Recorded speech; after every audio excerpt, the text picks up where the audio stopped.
Gauri Suryavanshi S मराठीमध्ये आपलं स्वागत। वळूया आजच्या बातमीकडे।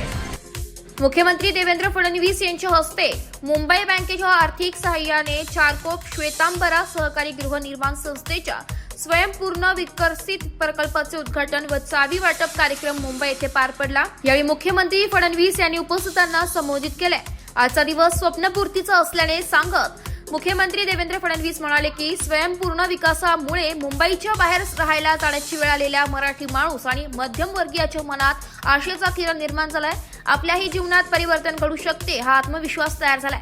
त्यामुळे स्वयंपूर्ण विकासाला आत्मनिर्भर हाऊसिंग म्हटले तर वागवे ठरणार नाही। आज जवळपास 1500 गृहनिर्माण संस्थांचे पुनर्विकासाचे प्रस्ताव आल्याचं सांगत मुख्यमंत्री म्हणाले की स्वयंपूर्ण विकासामुळे दलालांची दुकाने बंद झाली आहे। याबाबत सिंगल विंडो सिस्टीम अधिक प्रभावी आणि सिमलेस करणार आहोत। स्वयंपूर्ण विकासाच्या सर्व सेवा राईट टू सर्व्हिस कायद्याअंतर्गत उपलब्ध करून देणार आहोत असे मुख्यमंत्री फडणवीस यांनी सांगितले। यावेळी केंद्रीय मंत्री पियुष गोयल, आमदार प्रवीण दरेकर, आमदार योगेश सागर, आमदार प्रसाद लाड, आमदार अतुल भातखळकर, आमदार संजय उपाध्याय, आमदार प्रशांत ठाकूर, आमदार निरंजन डावखरे, आमदार चित्रा वाघ, आमदार प्रकाश सुर्वे, खासदार स्नेहा दुबे पंडित आणि इतर मान्यवर उपस्थित होते। एस मराठी न्यूज साठी प्रतिनिधी संजय चांदगुडे, मुंबई।